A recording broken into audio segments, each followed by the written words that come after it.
phansi kakhulu. Oh, uyakwazi uyabona u-Anisha lo ukhuluma ngaye umntakadade wethu.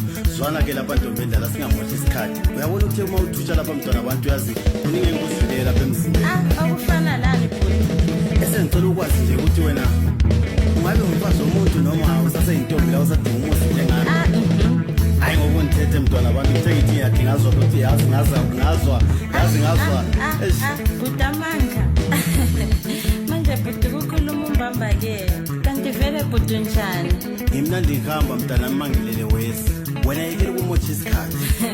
Yekela ukumotsha isikhathi wena asiyenze lento lesi.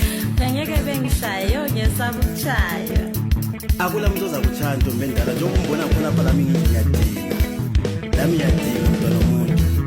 Ufuma ntombendala sakho umuzi. Kungcono ngoba la kithi kuseduze nyathi khona lapha. Kade wasenyathi asizame ke.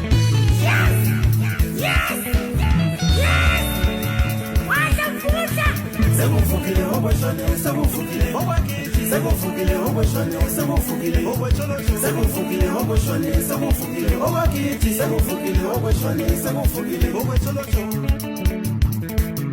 Yemva kokujabula kwami kungaka abantu bakithi sahlala 2 months 3 months lo mntwana abantu ngisolo ukuthi ngithola umfazi waphansi khona lensuza katambuza ngelangeni.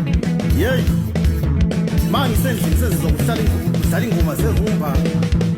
Ziyadlala uDubia, ziyadlala izinto zezwane, ziyadlala uThiba Boys, bayadlala amagwaza, bayadlala uMr Boys, bayadlala amathunga amahle, bayadlala uBukosi babafana, omthimba noBoyo ezikhulu madoda. Ingoma zonke lezi zazelanga. Kuze kuthi kwelinye lamalanga ngilande ngumngane wami omunye uthi yazothi lapha mfowethu senginga